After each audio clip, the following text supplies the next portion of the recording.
함께 읽었던 5장 42절에서 6장 7절까지의 말씀, 또한 지난주까지 계속해서 살펴봤던 말씀들은요, 예수님께서 십자가에서 돌아가신 후 부활하시고 하늘로 승천하신 후 1년에서 2년 사이에 벌어진 일들이 우리가 지금 상고하고 살펴보고 있는 이야기입니다. 자, 그러니까 AD 33년에서 37년 사이라고 보시면 맞을 것 같습니다. AD가 뭔지는 아시죠? AD 이런 욕하는 게 아니라 제가 웃겼습니까? 아노 도미니 그래가지고요, 예수님에게 속한 해, 그 태양의 해가 아니고 이어라는 뜻입니다. 몇 해 이런 해, 주님께 속한 해 이런 뜻입니다. 주님께 속한 시간 이렇게 이해할 수 있겠죠. 그 AD 33년에서 37년 사이에 벌어진 일이 오늘 우리가 보고 있는 말씀입니다. 그 지금까지 봤던 것 중에서 특징은 무엇이었냐면, 그 처음에 교회가 예수 공동체가 시작되면서 수적으로 굉장히 빨리 증가했다는 것, 그죠? 숫자가 엄청나게 증가했죠. 그리고는 질적으로도 증가했다라는 것입니다. 근데 단순히 그 내적으로 수적으로 증가하고 그 질, 퀄리티가 굉장히 좋아진 거, 아주 이제 세틀 다운 하는 것처럼요, 교회가 좋아진 것, 그것 말고도 또 기록되어 있는 것은 뭐냐면, 바깥으로부터의 핍박, 바깥으로부터의 환난이 찾아왔죠. 계속해서 챌린지를 하는 거죠. 그러니까 감옥에 가둔다거나 말을 못하게 막 윽박지르거나, 이게 압력이 행사되죠. 폭력이 들어왔어요, 바깥으로부터. 근데 그것뿐만 아니라 교회 내부에서는 어떤 일이 있었습니까? 스스로 부패하기 위한, 스스로 어떤 악의 씨앗, 거짓의 씨앗이 예수 그리스도의 공동체에, 이제 갓 태어난 공동체에 그 씨를 심으려고 하는 그 거짓이, 부패가 안에서부터 시작되려고 했었죠. 아나니아와 삽비라 이야기도 그렇고요. 여러 가지 이야기들이 그런 일이 있었죠. 그런 위기들을 잘 해결하면서 은혜 안에서, 말씀 안에서 그 교회가 커왔습니다.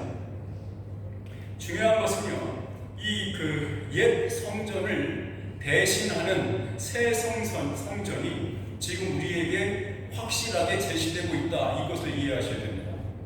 제가 이 말씀 드리는 것은 이것입니다. 제일 중요한 것은 우리가 이 말씀을 보면서 교회는 이래야 되는구나, 그리고 교회는 이렇게 시작됐구나. 그런데 이 첫 번째 프로토타입과 같은 이 교회의 모습이 지금 우리가 현실에서 지금 21세기에 사는 우리들도 이 교회가 이런 모양이 돼야 된다, 그러면서 그것을 쫓아가려고 하는 것, 요거는 아니에요.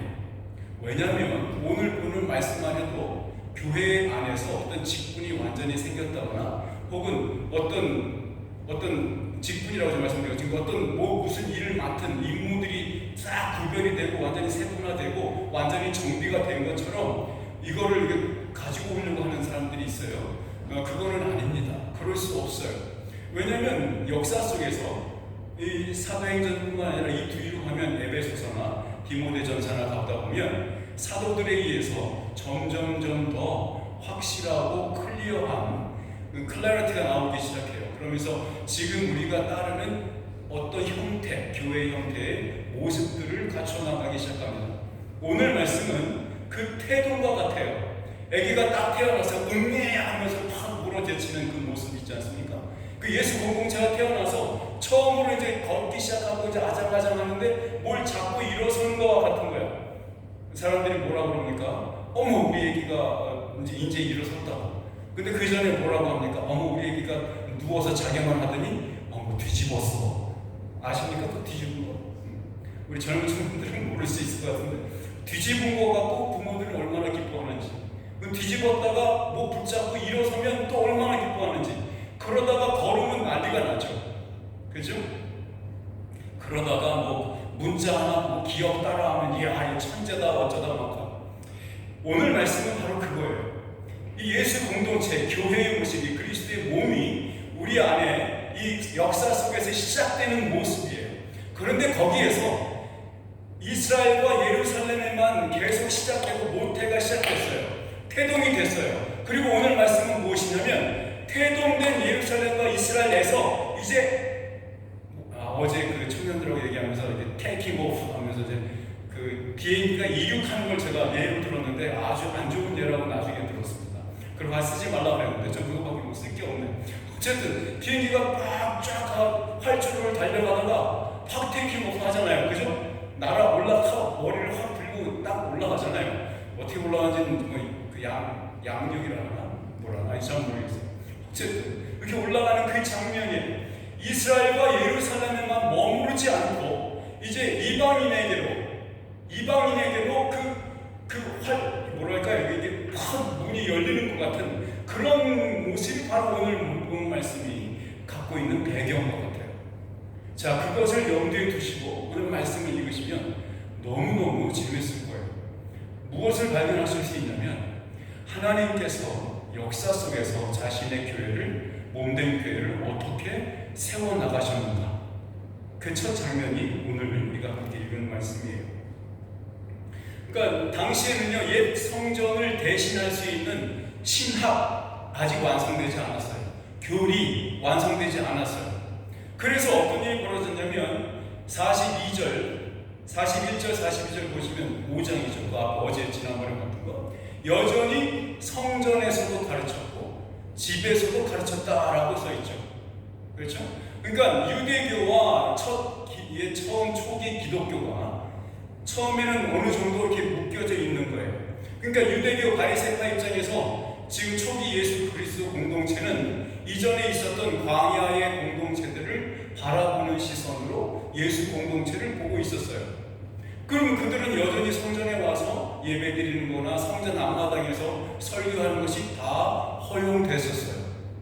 자, 이제 배경을 아시겠죠? 무슨 배경인지. 자, 그런 상황이 있었어요. 그런데 이제 점차 집에서든지 성전에서든지라고 하면서, 이전에까지는 성전에서만 말씀을 가르치고 전도가 있었어요. 사도들을 통해서. 베드로와 요한, 아까 그 사건 아시잖아요. 40년 된 안진뱅이가 일어난 사건, 그리고 그 사람을 데리고 와서 성전에서 그 솔로몬 행각에서 설교했던 사건, 다 성전 안에서 일어난 거예요. 성전 마당에서. 왜냐하면 성전 마당에서 그런 일들을 할 수 있었던 것은 유대교 안에서 아주 관습적으로 혹은 일반적으로 그렇게 행해져 왔어요. 말씀을 가르칠 때 성전 안에서 가르치는 게 아니고요, 솔로몬 행각이나 바깥에서 그런 조그만 그룹들이 만들어지고 거기서 말씀을 가르쳤거든요. 이 예수 공동체의 첫 사도들도 마찬가지였습니다. 그 일이 벌어지고 있었고, 여전히 유대교는 예수 공동체를 바라볼 때 저기 어디 광야 공동체 SNF파라든가 다른 파라든가 이런 파들을 보는 시선으로 예수 공동체를 보고 있었다, 그렇게 이해하고 있었다. 자, 그런데 이제 오늘 말씀 속에서는 지금 거기에서 떨어져 나오는 듯한, 오히려 확장되는 듯한 모습을 볼 수 있는 거죠. 분명한 것은 이러한 사회 속에서 정말 새로운 자유를 얻은 구원 백성의 모습으로 살기 시작하는 것, 이것은요, 그 초대교회 예수 공동체의 멤버들에게 있어서 굉장히 심각한 도전이었을 거예요. 쉽지 않은 일입니다. 그렇게 살아보지 않았거든요. 그렇게 배워오지 않았어요. 그런데 전혀 새로운 예수 공동체의 가르침이 시작되고, 그 말씀 속에서 그 가르침을 따르기 시작할 때 그것은 굉장히 어려운 일이었고, 사람들로부터 지탄을 받을 수도 있고요, 저게 뭐하는 짓들이지? 라고 그런 오해를 받을 수 있는 충분한 그런 일들을 지금 하고 있는 겁니다. 지금 예수 공동체에 들어온 사람들은 그 자체 스스로 결정해야만 했습니다. 어떻게 무엇을 할까, 어디서 뭘 할까, 모든 것들, 그 공동체 안에서 일어나는 모든 것들을 스스로 결정해야 했고 스스로 책임져야 했습니다. 그것이 그 예수 공동체 초기에 이들이 맡았던 부담감입니다. 제가 말씀드린 것은, 만약에 예수 공동체가 이스라엘 유대의 백성의 성전 중심의 유대교에 그대로 그 아리로 들어가 있은 형태라면, 여기서 유대교가 따랐던 관습이나 그들이 했던 전통들을 그대로 따르면 됩니다. 어떤 다른 새로운 것들을 결정할 필요도 없고요, 어떤 새로운 것들을 시작할 책임도 없습니다. 그런데 예수 공동체는 처음에 모태에서 시작하다 이제 지금 모태로부터 떨어져 나오는 순간이야. 그래서 모든 것들을 자기가 스스로 결정하고 그 결정에 스스로 책임을 져야만 하는 것이었습니다. 누가복음 5장 36절에서 38절을 보시면 예수님께서 전에 얘기하신 거예요. 자, 이것은 언제 예수님께 얘기하셨냐면 그 바리새인들과 율법 교사들이 예수님한테 찾아왔어요. 그리고는 아니 여보시오, 지금 요한의 제자들은 금식도 하고 기도도 열심히 하는데 왜 당신 제자는, 예수 당신의 제자들은 왜 허구한 날 먹고 마시고 잔치만 벌입니까? 기도 좀 시키세요. 이렇게 얘기하고 나서 예수님께서 이 비유를 들어서 가르치십니다. 같이 한번 읽어볼까요? 또 비유하여 이르시되 새 옷에서 낡은 옷에 붙이는 자가 없으니 만일 그렇게 하면 새 옷을 찢을 뿐이요 또 새 옷에서 찢은 조각이 낡은 것에 어울리지 아니하리라.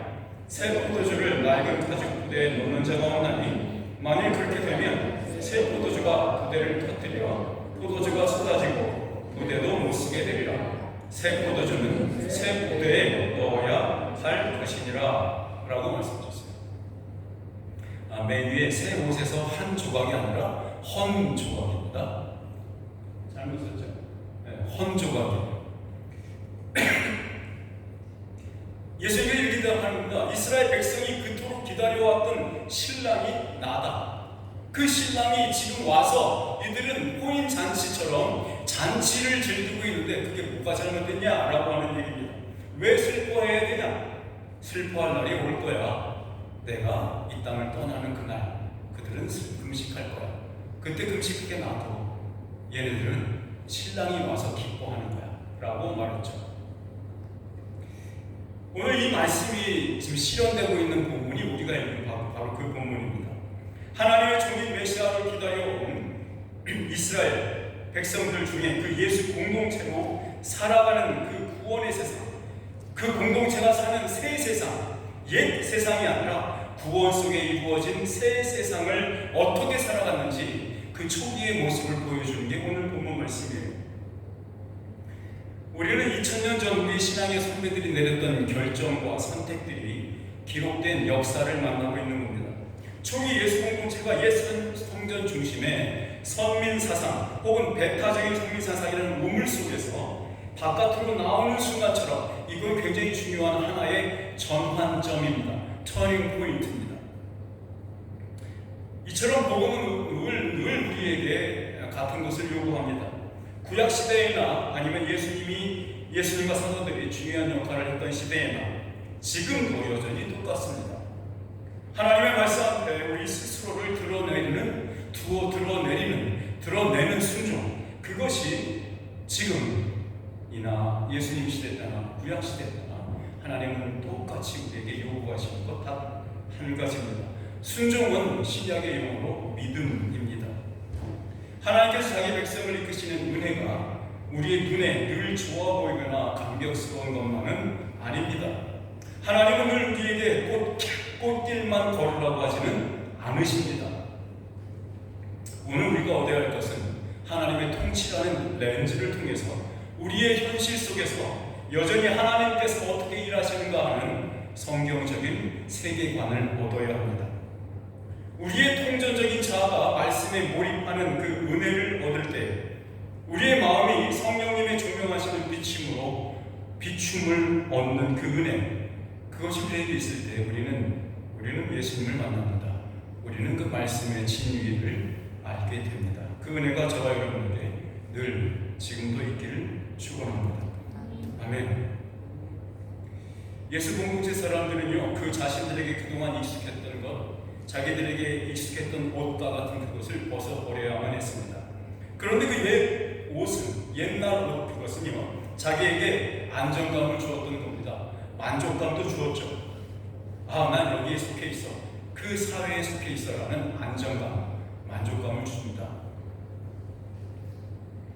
옛 성전을 중심으로 한 익숙했던 모세의 율법 체계가 더 이상 이상적이거나 온전하다고 여겨지지 않기 시작했습니다. 예수님께서 말하셨던 그 새 술은 이제 당신의 예수님의 사도들이 가르치고 있는, 또 지금까지 누구도 그렇게 가르친 적이 없었던 새 교훈을 뜻합니다. 우리가 복음의 비밀을 드러내는 그 구원의 역사의 흐름이라는 관점으로 우리는 이 본문을 봐야 합니다. 옛 성전의 가르침, 즉 체제와 제도들이 반영하고 있었던 율법의 옛 포도주 부대, 그것과는 전혀 다른 모습을 드러내고 있는 새 성전 예수 공동체, 새 포도주 부대가 소개되고 있는 겁니다. 이전까지 볼 수 없었던 새로운 말씀의 공동체가 생기 있고 아주 왕성하게 움직이고 있는 모습이 오늘 본문 말씀입니다. 우리 사도행전 5장 42절 말씀을 한번 보실까요? 같이 한번 읽어봅시다. 시작. 그들이 날마다 성전에 이르지 집에 이르지 예수는 그리스도라고 가르치기와 전도하기를 그치지 아니하니라. 사도들은 이 구절이 말하는 일 바로 직전에 법정에서 채찍을 맞았습니다. 또 예수 이름으로 말하지 말라고 엄하게 협박을 받았습니다.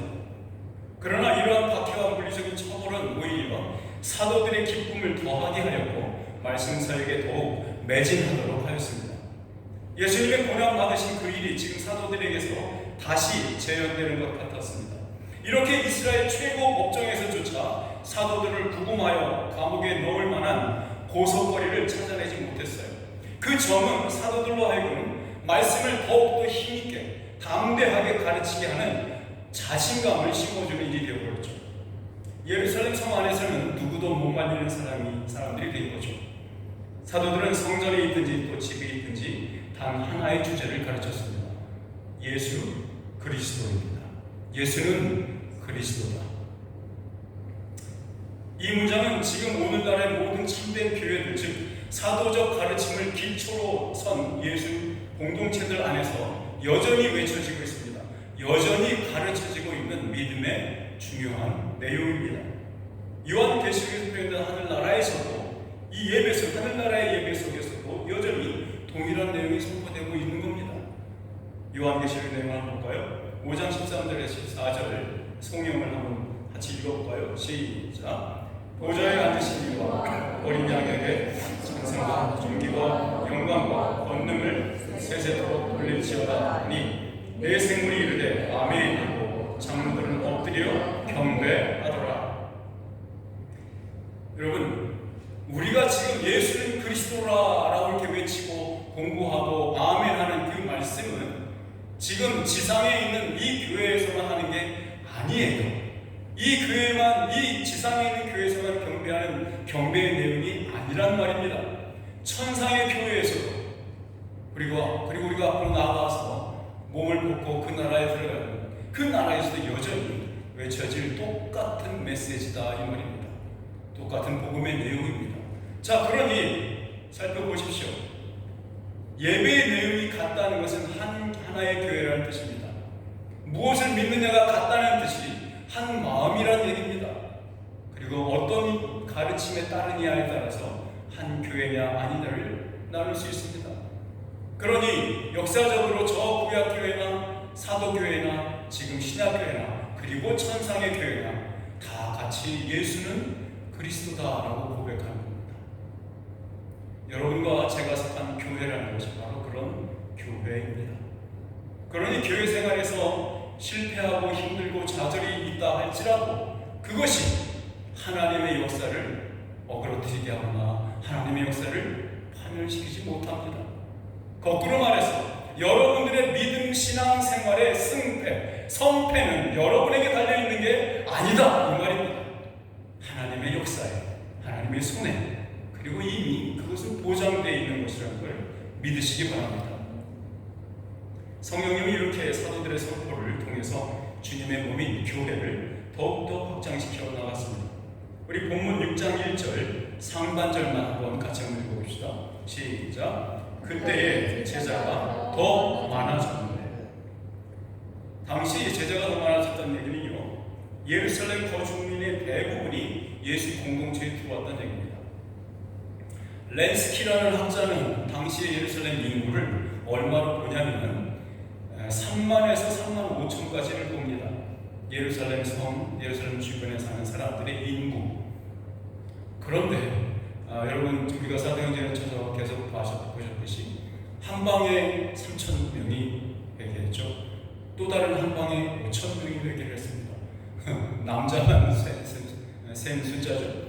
그리고 지금 오늘 말씀도 더 많아졌다, 더 많아졌다, 더 많아졌다 이렇게 계속 얘기하고 있죠. 지금 학자들은 대부분 3분의 2 이상은 예수를 믿는 사람이 됐다라고 보고 있습니다. 이렇게 가파르게 불어난 예수 공동체의 수적 증가는 내적인 문제를 야기시키게 되었습니다. 우리 6장 1절 하반절을 한번 보시죠. 시작. 헬라파 유대인들이 매일의 구제에 빠짐으로 히브리파 사람을 원망하니. 자, 지금까지는 사도들, 즉 12명의 지도자들이 이 큰 공동체를 돌보는 일을 해오고 있었습니다. 문제가 발생된 부분은 헬라파 유대인들과 히브리파 사람 사이에서 헬라파 유대인 그룹에 속한 과부들이 당한 부당한 처사, 부당한 처분 때문에 대한 불만이었습니다. 자, 사도들은 말씀을 배우고 가르치고 전파하는 데 집중했고 동시에 제자들을 돌보고 그들의 필요를 채우는 일을 해왔었습니다. 제자들의 숫자가 많아짐에 따라서 사도들은 그들을 위한 사역에 이전보다 더욱더 많은 시간을 할애해야만 했죠. 그것은 말씀을 공부하고 가르치고 하는 그 본연의 일을 할 수 있는 시간들을 뺏겨버리게 된 겁니다. 이도저도 못하게 되고 이도저도 잘하지 못하게 된 겁니다. 초기 예수 공동체는 말씀과 은혜의 공동체였을 뿐만 아니라 경제, 생활 공동체였습니다. 이 공동체에는 두 가지 부류의 배경을 가진 유대인들이 함께 살았죠. 한쪽은 헬라파 유대인이었고요, 또 다른 한쪽은 히브리파 유대인이었습니다. 이 두 다른 계층, 다른 사람들은 우리로 말하면 이런 겁니다. 한국에서 계속 자라서 태어나서 계속 자란 어떤 사람, 그리고 한국에서 태어났다가 미국으로, 영국으로, 다른 나라로, 유럽으로 이민 교포들, 이렇게 생각하시면 됩니다. 그러니까 헬라파 유대인들은 교포들이야. 그리고 히브리파 유대인들은 토착민, 뭐랄까요? 한 번도 외국에 나가지 않는 그런 사람들. 이 둘 사이에서 문제가 생겼어요. 어떻게 왜 문제가 생겼을까요? 그것은 당연히 문화적인 차이도 분명히 있었겠죠. 왜냐하면 헬라파 히브리 사람들은, 헬라파 사람들은 유대인이긴 하지만 로마 치하에서 먼 외국 타국 땅에서 자라고 살았던 사람들이에요. 그 사람들이 쓰는 언어는 뭐였겠습니까? 당연히 그리스어입니다. 그렇죠? 그 그리스어를 사용하고 있었죠. 근데 이 사람들이 6월절이나 오순절 때 여기 예루살렘에 온 겁니다. 방문을 했고 그때 새로 생긴 신앙 공동체 이야기를 듣고 거기에 조인을 한 겁니다. 예수 믿는 사람이 된 거예요. 자, 근데 문제는 그 사람들 중에서, 가족이 있던 사람들 중에서 남편이 먼저 죽거나 이런 일이 발생할 수도 있잖아요. 그러면 생긴 과부가 있었습니다. 헬라파 유대인이었는데 과부죠. 이곳에 와서 과부가 되어버립니다. 여러분 아시겠지만 과부라고 하는 것은 당시나 지금은 좀 다를 수 있겠지만 예전부터는 과부라고 하는 것은 생존을 혼자의 힘으로 할 수 없는 사람들을 상징적으로 통칭해서 말할 수 있는 언어였어요. 아무것도, 어떤 것도 장사도 할 수 없었고 농사일도 할 수 없었고 노가다도 할 수 없고, 노가다 아세요? 예, 이 매일매일 육체 노동 있잖아요. 그것도 할 수 없었어요. 그런데 혹시 생각을 해보세요. 그 사람들에게, 이 과부들에게 아들이 있고 딸이 있었다. 그러면 이 과부 입장에서는 자식들을 돌보는 일, 또 자기 자신도 돌보는 일, 너무도 큰 짐들이 그들의 생존을 위협했던 상황이었죠. 그런데 이 헬라파 유대인들에게 과부가 있었는데 이 사람들이 매일매일의 구제에서 빠졌다 이렇게 써있죠. 왜 그런 일이 벌어졌을까요? 정확히 성경은 말하고 있지 않지만 추측을 해보면 그런 겁니다. 머저리티와 마이너리티가 있고 이 머저리티의 사람들은 다 히브리어로, 아람어로 서로 이야기를 나눠요. 같은 공동체고 같은 문화 공동체예요. 헬라파 유대인들은, 과부들은 바깥에서 들어온 사람들이에요. 잘 몰라, 이해하지도 못해. 말씀을 나눌 때도 한번 번역기를 돌려서 옆에서 누가 통역을 해줘야 알아듣는 거예요. 그러니 말씀 배우는 곳에서도 약간 외톨이가 되는 셈이죠. 또한 그 말씀뿐만 아니라 거기서 계속해서 배급하고 이렇게 사랑을 구제를 펼치는 이 장면에서도 조금씩 리스트에서 빠지는 경우가 종종 있었는데, 지금 문제는 매일매일의 구제에 빠졌다는 게 문제죠. 그러니까 매일매일의 구제에서 빠졌다는 것은 어떤 큰 의미가 있겠습니까? 이 사람들이 오늘 하루를 버티지 못하는 일이 벌어진다 이 말입니다. 그 과부들이 당장의 그 날의 삶을 영위할 수 없는 그런 입장에 처했다. 이곳에서 그 이야기를 듣고 사도들이 어떻게 반응했는지 보시면 좋겠습니다. 자, 우리 6장 2절 말씀을 보시죠. 사도행전 6장 2절 같이 읽어보겠습니다. 시작.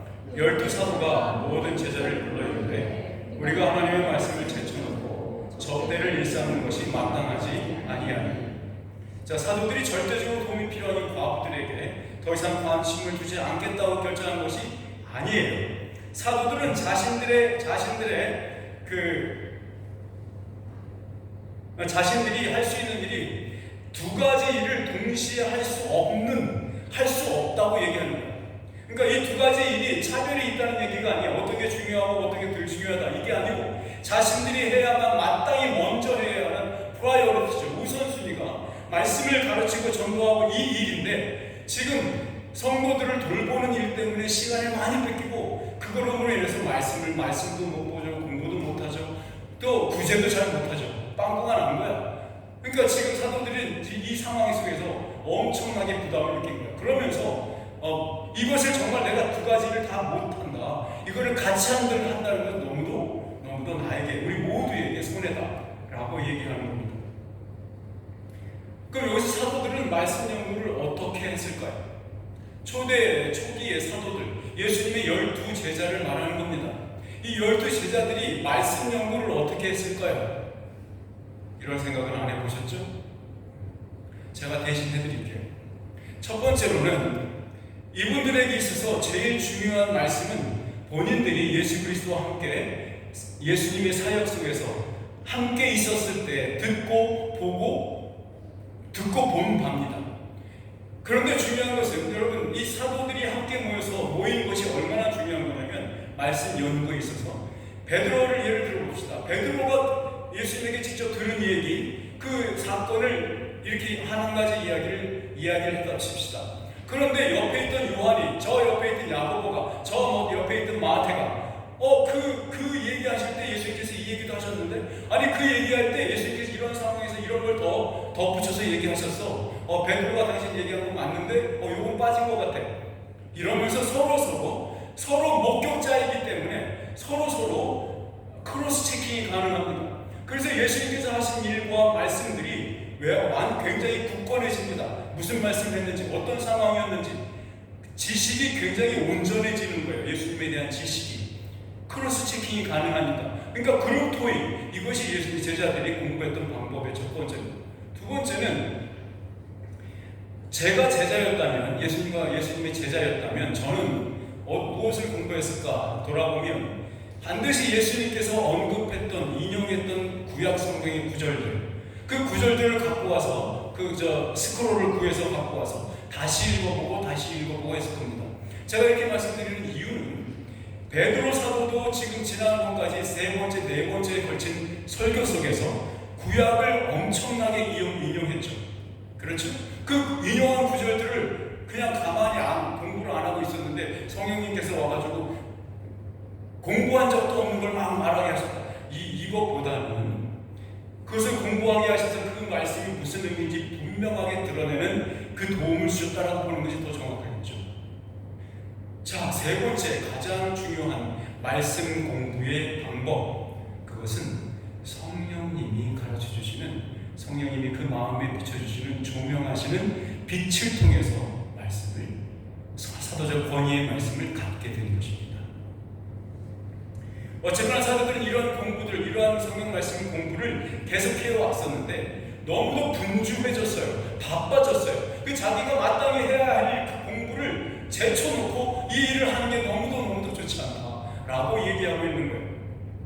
그래서 말씀을 가르치는 목회자는, 한 교회 목회자는 회개의 업무라든가 식탁을 준비하는 일이라든가 이런 거 다 할 수 없어요. 저도 좋아합니다. 식탁 준비하는 거 저도 좋아합니다. 잘하진 못해도. 그렇지만 저한테 그거 하라고 시키지 말아주십시오. 자, 그러니까 이 교회 안에서도 목회자가 하는 일과 그 다음에 그 일들을 감당해 줄 분들이 도움의 동역자들이 필요한 겁니다. 다 할 수 없으니까요. 그런데 요즘의 교회들은요, 목회자들에게 다른 것을 요구하는 그런 추세가 많습니다. 상담가가 되길 원합니다. 심리 상담가요. 그래서 무슨 문제가 있으면 가서 이야기하고 상담해가지고 옛날부터 어릴 때 뭐 상처가 어쨌는지 어쨌느냐 하면서 하는 그 상담가 말입니다. 그리고는 또 어떤 사람들은 목회자를 어떤 직장, 어떤 사업의 CEO가 되길 원해요. 그래서 교회를 어떻게 잘 추려가지고 뭘 해고는 없겠지만, 그쵸? 교회는 해고는 없겠지만, 막 어떻게 뭐 예산에서 이거 쓰는 걸 빼버리고 이걸 더 많이 쓰고 어떤 사람을 채용하고 뭐 이런 CEO 말입니다. 그래서 교회를 좀 이렇게 부흥시키는 그런 CEO. 그런 면에서 보면 저는 둘 다 못하는 것 같아요. 죄송합니다. 뭐 제가 실력이 안 되니까. 아무도 아무 짓이는 건 다 인정하신다는 얘기네. 어쨌거나 저는 그래요. 그러니까 사도들은 이 문제가 교회의 본질을 흐리게 하는 것이고, 또한 세상의 학문과 그러한 가치와 지혜가 교회 속으로 들어오는 것을 막고자 했습니다. 만약에 이 일이 계속해서 말씀을 가르치는 일이 제쳐놓고 사람들을 돌보는 일을 계속하게 된다면 그런 일이 발생할 거라는 것을 사도들이 알아챈 거예요. 인식한 거야. 어떤 위험을 느낀 겁니다. 그래서 사도들은 거기에 반응하기 시작합니다. 우리 6장 3절 말씀 한번 읽어볼까요? 시작. 형제들아, 너희 가운데서 성령과 지혜가 충만하여 칭찬받는 사람 7을 택하라. 우리가 이 일을 그들에게 맡기고 우리는 오로지 기도하는 일과 말씀 사역에 힘쓰리라 하니. 자, 유대파와 헬라파 사이의 갈등을 화해시키려는 그 행동은 결과적으로 7사람을 택하여 접대와 구제를 책임지게 하는 이전에는 없었던 구조를 만들어내게 됐습니다. 교회 안에서 이 새로운 구조가 세워지는 과정을 살펴보는 건 우리한테 굉장히 유익하죠. 첫 번째, 먼저 너희 가운데서라는 말을 살펴보시죠. 너희 가운데서라는 말씀은 사도들이 제자 그룹 안에서 이 사역을 감당할 사람들을 선출하기를 원했다는 것을 보여줍니다. 여기서 사도들과 제자들이라는 두 그룹이 있었다는 것을 이해하셔야 됩니다. 사도들은 예수님과 함께 다니며 배웠던 예수님의 직계 제자들, 12제자들, 그들이 지금은 사도들이라고 불리는 겁니다.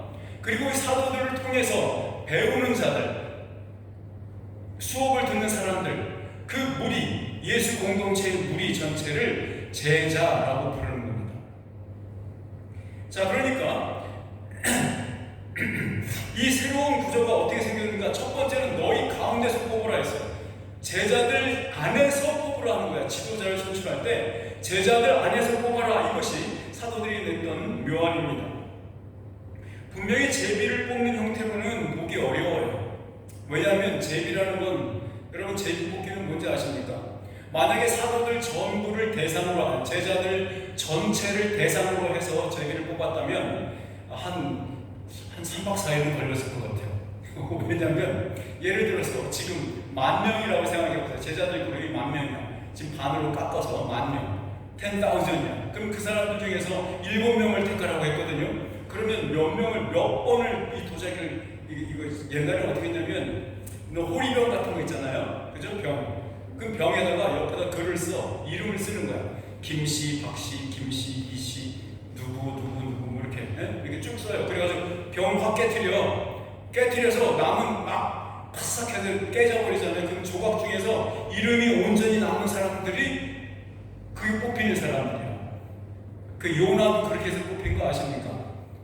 요나가 배 타고 가서 야, 이게 누구 때문이야? 풍랑이 도대체 누구 때문이야? 했을 때 그 제비 뽑다. 우리 지금 쓰는 말 로또 아시죠? 로또 아시죠? LOT라는 말이 그 말의 어원이에요. 이게 제비 뽑으면 그렇게 하는. 여하튼 그렇게 하면 3박 4일 걸리고 일주일에도 안 돼. 그러니까 제비 뽑는 형태는 아니었을 것이다 라고 보죠. 그러니까 어떻게 추측이 가능하냐면 그 사이에서 토론이 벌어져. 그리고 어떤 사람은 추천이 생기죠. 그 추천한 사람들에 대한 평가나 그 제자들 그룹에서 토의가 이루어지고 거기에서 사람들이 추스려져요. 한 20몇 명이 뽑혔다, 100명이 뽑혔다 칩시다. 거기서 10명을 추스려요. 뭐 한 명, 뭐 50명 추스리고 10명 추스리고 그러다가 7명을 뽑게 된 거예요. 너희 가운데서 뽑았다. 굉장히 중요한 겁니다. 그러니까 제자들은 자신들이 제자가 됐던 방법으로 뽑은 게 아니라고. 이해되세요? 자신들이 사도들이 사도된 방법은 예수님께서 직접 선택한 방법이죠. 그죠? 근데 지금 제자들 그룹에서 똑같은 일을, 그 중요한 일을 나눌 지도자를 뽑을 때는 어떻게 했습니까? 제자들 사이에서 민주적 절차를 통해서 뽑은 거예요. 그 사람들 사이의 토의를 통해서 모든 사람이 그것을 다 오케이 하더라고요. 제자 12사도가 한 사람씩 뽑은 게 아니야. 나는 저 김씨 좋아. 난 저 박씨 좋아. 죄송해요. 지금 김씨와 박씨만 이름을 드리고 있는데 김 목사님과 저 때문에 그래요. 김씨와 박씨와 이렇게 뽑은 게 아니야. 그런 게 아니고 너희 가운데서 너희들이 선출해라, 이런 뜻이었습니다. 그러니까 제자들 12사도들이 예수님에게 의해서 선택된 방법이 아니라, 그런 탑다운 방법이 아니라 바텀스업 방법으로 지도자를 세웠다, 이 말입니다. 자, 그러면 거기에서는요 3가지 조건이 있었습니다. 첫 번째, 뭐라고 써 있습니까? 3가지 조건에서 믿음과 성령이 충만한 사람, 믿음과 성령이 충만한 사람. 두 번째는 칭찬받는 사람이었습니다. 그렇죠? 자, 믿음과 성령이 충만한 사람, 그 다음에 칭찬받는 사람. 자, 그 다음에 마지막 더 한 가지 더 조건이 있었습니다. 그거는 남자였습니다. 믿음과 성령이 충만한 남자 성도, 칭찬받는 남자 성도라는 뜻입니다. 자, 그랬을 때 이것은 사도들은 왜 7사람만을 원했을까요? 잘 모르겠어요. 근데 유대의 관습 속에서는 이런 것이 있었습니다. 유대교가, 옛날 유대 성전 중심의 유대교가, 그러니까 성전은 통치체자라고 보시면 돼요. 이스라엘을 통치하는 그 마지막 의결 기관이라고 생각하시면 됩니다. 성전이. 자, 성전에서 어떤 그 리포트를 받았다고 생각해 봅시다. 저기 베들레헴이라는 곳에 문제가 생겼어요. 이러저러한 문제가 생겨서 사람들을 급파해서 사람들을 보내서 그 문제를 해결해야 됩니다. 그럼 몇 명을 보낸지 아십니까? 7명을 보냈습니다. 이게 유대교의 관습 속에 있어요. 그러니까 제자들은 그 7명을 택하라고 한 것은 바로 그런 관습에 따른 것 같아요. 그런 옛날부터 내려왔던 지혜, 유대인의 지혜들을 그대로 얘기하는 것 같아요.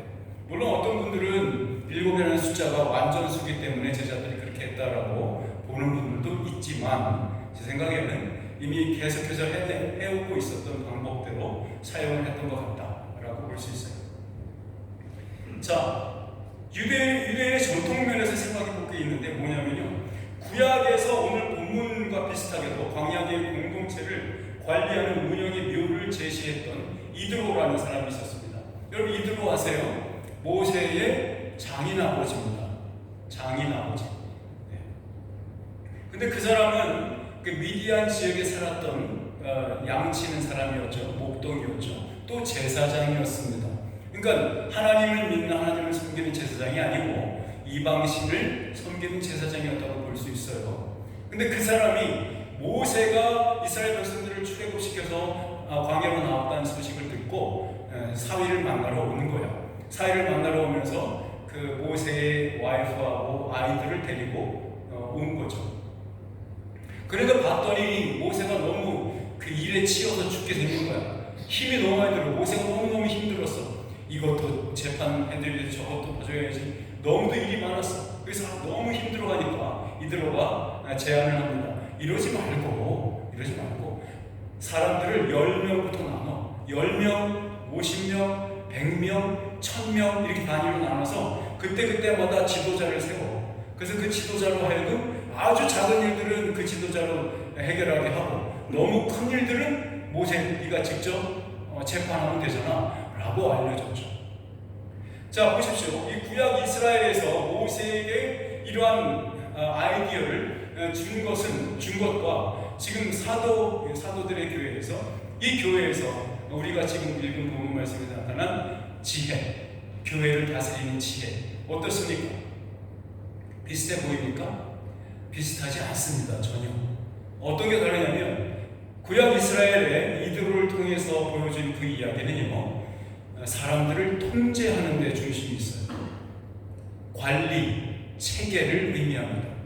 근데 지금 오늘 본문 말씀은 무엇이냐면 관리지기가 아니라 모든 성도들을 온전한 교회로 자라나게 하고 성숙시키고 그 다음에 교회로 세워지게 하고 그리고 온전한 교인들로 온전한 성도들로 만드는데 방점이 찍혀있는 체제입니다. 그러니까 너무너무 다른 거죠. 그죠? 단순히 사람들을 관리하고 통제하는 그런 형태로 준 모세 시대의 이드로의 조언과 지금 우리가 본문 말씀에서 봤던 예수 그리스도의 주인 되신 교회에서 어떻게 그 교회가 체계적으로 갖춰가는가, 이것은 굉장히 다른 문제였습니다. 자, 3절 마지막에 우리 맡기다라는 말이 나왔죠. 3절 말씀에 그렇죠? 사역에 힘쓰기도 하고 사역에 힘쓰기 3절에 우리가 이 일을 그들에게 맡기고, 그렇죠? 맡기고 나왔죠. 맡겼다. 저는 이 말씀을, 이 본문을 보면서 한 가지 생각할 수밖에 없었습니다. 자, 우리 시간이 많이 됐는데요. 이거 말씀하고 중간에 끊겠습니다. 말씀을 끝내려고 합니다. 지금 갈 길이 먼데 나머지는 다음 주에 할게요. 자, 이것만 잘 생각하십시오. 그럼 사도들이 지도자들을 교회 안에서 제자들 그룹에서 지도자들을 세웠잖아요. 그들에게 맡겼다라는 말이 무엇인지 우리가 봐야 합니다. 사도들이 제자들 그룹에서 나온 선택된 7명을 그 제자 그룹 사람들이 데리고 앞으로 나왔습니다. 사도들의 앞에 세웠습니다. 사도들은 그들에게 기도하고 안수했습니다 라고 기록되어 있어요. 자, 그러면 우리가 볼 것은 사도들이 넘겨준 권위가 뭐냐라는 겁니다. 사도들이 제자들에게, 선택된 7명의 일꾼들에게 넘겨준 권위, 권한, 그게 뭐냐라는 겁니다. 여러분, 중요한 것은 이겁니다. 잊지 마십시오. 사도들이 자기들의 사도적 권위를 나눈 게 아니에요. 자기들의 사도적 권위를 나눈 적이 없습니다. 그 사도적 권위는 여러 번 표현됐습니다. 여전히 행사했어요. 어떤 거냐면 사도행전 뒷부분에 15장까지 가면요, 어떤 일이 있냐면 복음이 이방 나라로 전파되는 것, 그것이 공식적으로 컨포밍 하는 거 있죠? 아, 진짜 복음은 이스라엘과 예루살렘만 있는 게 아니야. 하나님의 뜻은 그 복음을 저 이방 땅으로, 그리스 세계로 나가야 맞아. 그것이 하나님의 뜻이야 라고 컨펌하는 거야. 결정하는 거야. 그 결정을 사도들이 했습니다. 또한 사도들은 직접 어느 지역의 교회에서 문제가 생겼어. 사람들을 급파해야겠는데 그러면 누가 결정합니까? 누가 누구를 보내기로? 바울과 바나바와 제자들을 보냈거든요. 그때 누가 그걸 결정했냐면 사도들이 결정해요. 제자들이 결정하는 게 아니에요. 그러니까 사도들은 여전히 예수 그리스도로부터 그 말씀의 권위를, 사도들의 권위, 사도가 됐다는 이 권위를 받은 그 권위를 나누지 않습니다. 그러면 무엇을 나눴을까요? 나눈 것은 지도자의 권위를 나눈 것입니다. 그게 무슨 말이죠? 비슷한 말 아닌가? 비슷하지 않습니다. 7명 택함 받은 사람들은 그 교회의 지도자로 세워진 것입니다. 이 지도자들, 이 사람들도 여전히 사도들이 했었던 그 권위를 가지고, 리더의 권위를 가지고 교회를 돌봅니다. 똑같은 파트너로 세운 겁니다. 사도들과 리더를 말합니다. 그리고 그에게 자기가 했던 일, 이런 미션들을 나누어 준 거예요. 사도의 권위를 나눠준 게 아니고 교회에 필요한 그 사역의 권위를, 그 사역을 할 수 있는 권위를, 그 권한을 나누어 준 것입니다. 오늘 우리 교회도 마찬가지입니다. 우리 중에 누구도 사도가 없습니다. 우리 모두는 이 말씀에 나타난 제자들 그룹입니다. 그렇죠? 혹 미친 자들이 가끔 있어서 신사도 운동하면서 자기네가 사도로 부름받았다고 뻥치는 사람들이 있습니다. 속지 마십시오. 사도는 반드시 예수 그리스도와 함께 있었던 사람들이고 목격을 해야만 하고 또한 그것이 예수 그리스도로부터 직접 권한을 위임받은 사람들이어야 합니다. 속지 마세요. 우리 모두는 제자들 그룹입니다. 그리고 제자들 그룹 안에서 제자들 그룹을 어떻게 매니지해 나갈까? 어떻게 돌볼까? 어떻게 교회가 선 그 목적에 따라서 교회를 움직여 나갈까? 그것을 결정하기 위해서 우리 안에서 우리 스스로 선택하고 세우는 것입니다. 그게 우리가 지금 우리의 교회에 있는 리더입니다. 자, 여러분, 예수 그리스도께서 이 교회를 통해서 보고 싶으신 것은 딱 세 가지입니다. 첫째, 우리의 몸이 자라나는 것입니다. 양적으로, 질적으로 말입니다. 자라나는 것, 성숙하는 것, 그것은 생명이 있다는 증거입니다. 예수님께서 우리 교회를 통해서 보고 싶어하는 것은 살아있느냐, 죽어있느냐입니다. 살아서 숫자가 늘어나느냐, 살아서 정말 질적으로 늘어나느냐, 이것을 보고 싶은 거예요. 두 번째는 그 안에서 교회로, 하나의 교회로 온전히 세워지느냐, 이것입니다. 예수 그리스도가 보내신 성령님을 통해서 교회로 온전히 세워져 가느냐, 이것입니다. 이 세워져 간다는 것은 우리 혼자 우리 교회만 잘한다고, 우리 교회만 어떤 다른 특별한 생각을 갖고 거기에 집중한다고 세워지는 게 아닙니다. 이 세워진다고 하는 것은 예수 그리스도를 통한 하나님의 더 큰 구원의 역사 속에서 교회가 어떻게 흘러갔는지, 교회를 어떻게 매니징 하셨는지, 그 교회를 또 어디로 끌고 가시려고 하는지, 그 장엄한 역사의 강물 속에서 우리가 어떻게 그 퍼즐을 그 자리에서 맡은 바를 하고 있는가, 이것이 세워짐입니다. 마지막으로는 성도가 온전케 하게 위함입니다. 여러분, 우리 개인 자신이 한 사람 한 사람의 영혼이 온전해지는 겁니다. 밸런스가 온전히 잡혀지는 것입니다. 현세와 내세의 밸런스가 잡혀야 하고, 여러분의 신앙과 여러분의 행위가, 말과 행동이 온전해져야 합니다. 이것이 그리스도께서 우리를 통해서 보고 싶어하는 것입니다. 사랑하는 여러분, 그리스도의 품격, 그리스도의 아름다움은 바로 여러분들이 쫓아가야 할 관역과 같습니다. 여러분의 마음이 꽂혀져야만 하는 관역입니다. 우리가 어디를 향해서 춤을 쏘겠습니까? 우리가 바라봐야 하는 관역, 예수 그리스도이십니다. 그분의 아름다움과 그분의 놀라우심과 그분의 사랑스러움과 관용과 용기와 죄 용서하심과 거기에 여러분과 나의 온전함이 달려 있습니다. 사랑하는 여러분, 우리 교회로서 그 말씀을 따라서 교회로 온전해지고 자라나고 성숙해지고 세워져야 합니다. 이것이 저와 여러분에게 맡겨진 오늘의 미션입니다. 함께 기도합시다.